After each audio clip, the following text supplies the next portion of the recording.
तो guys video के title and thumbnail को देख करके आप लोगों को काफी हद तक आइडिया लग गया होगा कि इस वीडियो के अंदर हम लोग तलापति विजय दी गोट या फिर कहें the greatest of all time movie के एंडिंग एक्सप्लेन और हिडन डिटेल्स के बारे में बात करने वाले हैं। As you know that the movie was really very entertaining. आप लोग इस मूवी को देखते वक्त काफी अच्छा खासा एंटरटेन होते हुए एनसीटीआर भी बहुत बार पीटते हो, बट भैया जैसे ही ये मूवी अपना पोस्ट क्रेडिट सीन फेंक करके मारती है सारे लोग पूरी तरह से चकाचौंध रह जाते हैं और वो शॉकिंग पोस्ट क्रेडिट सीन देखने के बाद लोग काफी ज्यादा कंफ्यूज हो जाते हैं और उनका रिएक्शन होता है ये कैसे हो गया है। तो यार डोंट वरी, इस वीडियो के अंदर मैं आप लोगों को इस मूवी के एंडिंग को भी एक्सप्लेन करने वाला हूं और कुछ बहुत ही कमाल के हिडन डिटेल्स के बारे में भी बताऊंगा। तो गाइस वीडियो को स्टार्ट करने से पहले मैं आप लोगों को बता दूं कि जैसे जैसे हम लोग वीडियो के अंदर आगे बढ़ते जाएंगे जो हिडन डिटेल्स हैं वो और भी ज्यादा स्ट्रॉन्गर और लॉन्गर होते जाएंगे। सो हाँ, वीडियो को एंड तक देखना काफी जरूरी है।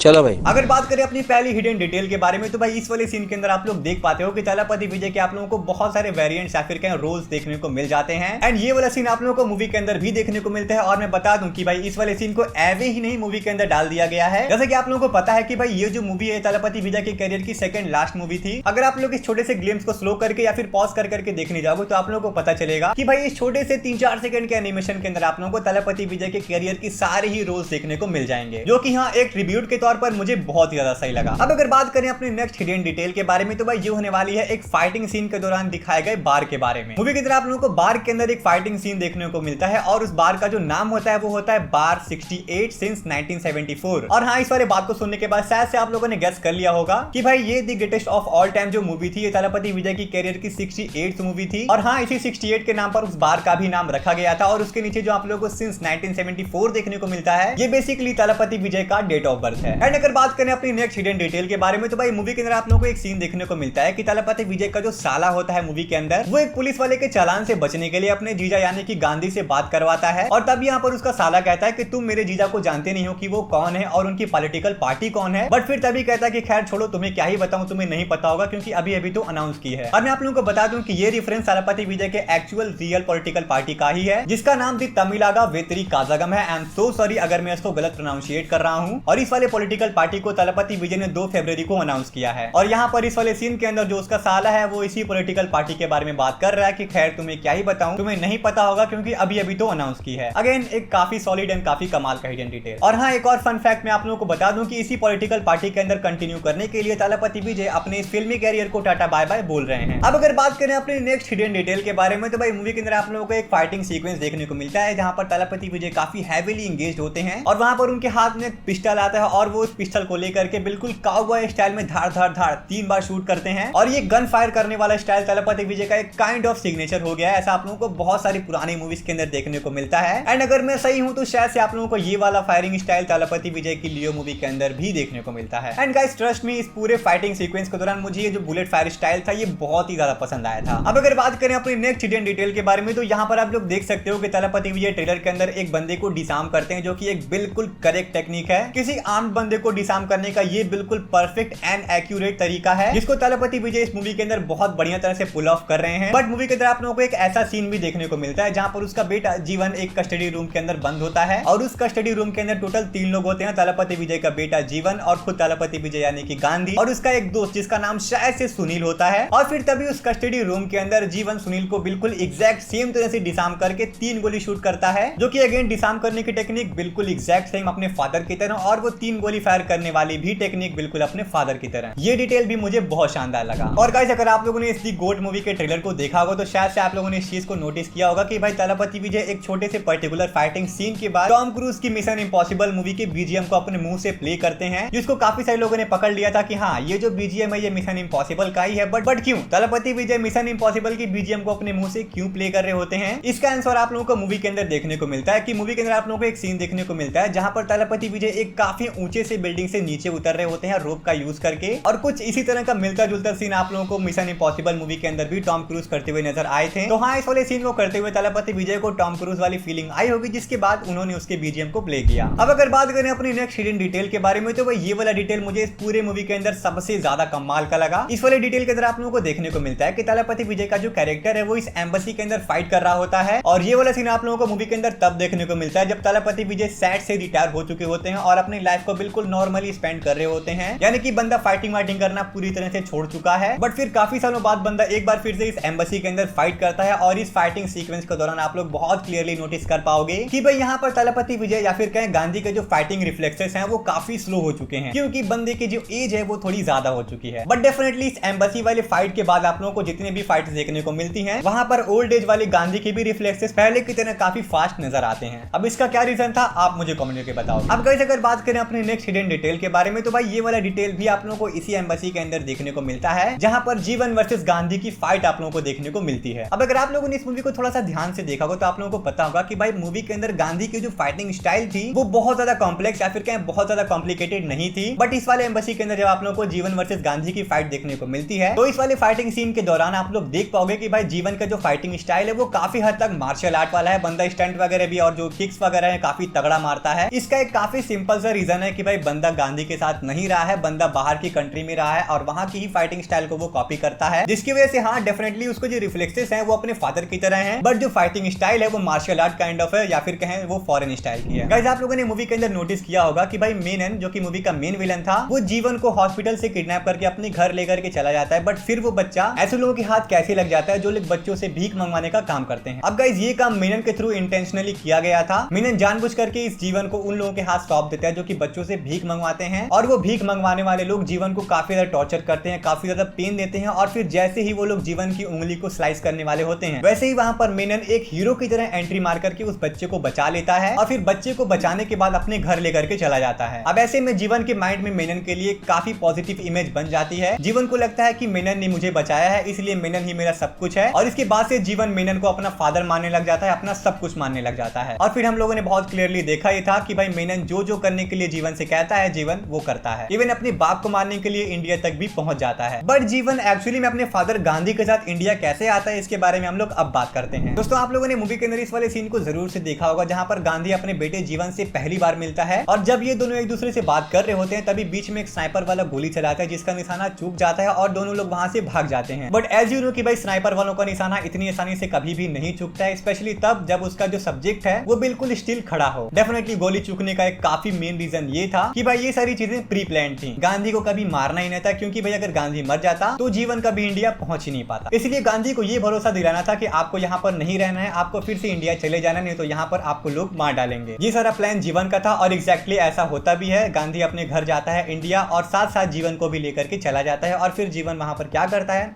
आपको पता है। बट अगर बात करें अपने नेक्स्ट हिडन डिटेल के बारे में तो भाई आगे आप लोग देख पाओगे कि भाई गांधी और जीवन दोनों एक साथ एक बाइक को राइड कर रहे होते हैं। बाइक को गांधी चला रहा होता है और पीछे जीवन बैठा होता है, और पीछे बहुत सारे गुंडे कार और बाइक से इन लोगों को चेज कर रहे होते हैं। एंड डेफिनेटली काफी सोचने वाली बात है कि भाई इतने सारे विलन इन लोगों को शूट कर रहे होते हैं और एक भी गोली टच नहीं होती है। इसका रीजन काफी सिंपल होता है कि भाई अगर वो लोग गोली चलाते हैं तो वो गोली डेफिनेटली जीवन को ही लगती है, क्योंकि जीवन पीछे बैठा हुआ था। और इंटरेस्टिंगली यहाँ पर जीवन भी एक भी विलन को गोली से नहीं मारता है। उस बाइक वाले चेज सीन के दौरान जितने भी लोगों को चोट लगती है, जितने भी लोग गिरते हैं, वो सारे लोगों को अकेले गांधी ने ही ढेर किया होता है। आई नो इसके अलावा भी बहुत सारे मूवी के अंदर आप लोगों को हिडन डिटेल्स देखने को मिलते हैं, बट उसके लिए मुझे मूवी को दोबारा देखना पड़ेगा। बट ठीक है, अगर मैं मूवी को दोबारा देखता हूं तो मैं आप लोगों के लिए एक और हिडन डिटेल वाली वीडियो लेकर के आऊंगा। अब अगर बात करें इस मूवी के पोस्ट क्रेडिट सीन या फिर क्या मूवी के एंडिंग के बारे में, मूवी के एंडिंग में आप लोगों को देखने को मिलता है कि आप लोगों को गांधी के बहुत सारे वेरिएंट्स देखने को मिलते हैं जो कि एक दूसरे को खुद ही डेवलप कर रहे होते हैं। एंड मैं आप लोगों को बता दूं कि मूवी का जो मेन विलन होता है मेनन, वो कभी मरा नहीं होता है। उसको एक गोली लगी होती है जो कि गांधी खुद मारता है स्टेडियम के अंदर, बट उसके पंजे पर। यानी कि यहाँ मूवी का जो मेन विलन है मेनन, वो अभी तक मरा नहीं है और शायद से वो वहां से भाग करके गांधी के डीएनए का यूज करके और सारे गांधी को बना रहा है। क्योंकि भाई साहब गांधी का आप लोगों को पता है ये बंदा बहुत ही ज्यादा कमाल का फाइटर था, काफी कमाल के उसके रिफ्लेक्सेस थे। और क्या होगा अगर एक्चुअल में उसके पास बहुत सारे गांधी के वेरिएंट्स आ जाएं जो कि उतने ही खतरनाक हो जितना खतरनाक जीवन था। तो भाई यहाँ पर मेनन को कोई 100-200 करोड़ लगा करके आर्मी खड़ी करने की जरूरत पड़ेगी ही नहीं, जब उसके पास खुद ही गांधी के बहुत सारे वेरिएंट्स हों। और अगर बात करें डीएनए की कि भाई मेनन को गांधी का डीएनए कहां से मिला, इसका सिंपल सा आंसर है कि भाई गांधी का बेटा जीवन मेनन के साथ काफी लंबे समय तक रहा है, तो उसका डीएनए उसको कहीं से भी बहुत आसानी से मिल सकता है, जिसका यूज करके वो और सारे गांधी के वेरिएंट्स को बना सकता है। और वैसे भी इस मूवी के मेकर्स ने हम लोगों को बहुत पहले ही बता दिया था कि भाई मूवी के अंदर आप लोगों को बहुत सारे साइंटिफिक चीजें देखने को मिलेंगी जो कि आप लोगों को काफी हद तक सरप्राइज करने में सक्सेसफुल रहेंगे। इवन दोस्तों मेरे ख्याल से पूरे मूवी के अंदर आप लोगों को जो जीवन देखने को मिलता है वो तलपति विजय या फिर कहें गांधी का बेटा है ही नहीं, क्योंकि यार मूवी के अंदर आप लोगों को जो जीवन देखने को मिलता है वो काइंड ऑफ अनबीटेबल देखने को मिलता है। भाई बंदे को कोई भी हरा नहीं सकता है, इवन गांधी खुद भी नहीं उसको हरा पाता है। बट एट दी एंड बाप तो बाप होता है, किसी तरह हेडशॉट लगा करके उसकी खोपड़ी खोल देता है। और हाँ डेफिनेटली जीवन को गांधी के अलावा कोई हरा भी नहीं सकता था, क्योंकि भाई दोनों के पावर्स इक्वल थे, क्योंकि हाँ डीएनए तो गांधी का ही था। तो अगर बात करें इस मूवी के फ्यूचर के बारे में कि क्या आप लोगों को कोई और पार्ट इस मूवी का देखने को मिलेगा या फिर नहीं, तो हाँ मूवी के लास्ट में आप लोगों को देखने को मिलता है दी गोट वर्सेस ओजी करके कोई पोस्टर आप लोगों को देखने को मिलता तो है। बट एज यू नो कि ये तलपति विजय की सेकंड लास्ट मूवी थी, और जो लास्ट मूवी आने वाली है उसका नाम शायद से तलपति 69 रखा गया है। तो डेफिनेटली ये क्वेश्चन खड़ा होता है कि क्या तलपति विजय 69th मूवी के बाद भी कोई और मूवी करने वाले हैं, क्योंकि भाई ये मूवी तो आधी ही बनाई गई है। इस मूवी के आप लोगों को और पार्ट्स बहुत आराम से देखने को मिल सकते हैं। तो क्या लगता है कि भाई 69th मूवी के बाद भी आप लोगों को तलपति विजय की कोई और मूवी देखने को मिलेगी या फिर नहीं, आप मुझे कमेंट करके जरूर से बताना। बाकी यार आज की इस वीडियो में इतना ही था, चलते हैं यार मिलेंगे नेक्स्ट वीडियो के अंदर। Thanks for watching. और हाँ अगर आपको वीडियो पसंद आया होगा तो लाइक करना, सब्सक्राइब करना, कोई थॉट्स या फिर ओपिनियन या फिर गाली देना है तो आप मुझे कमेंट कर सकते हैं।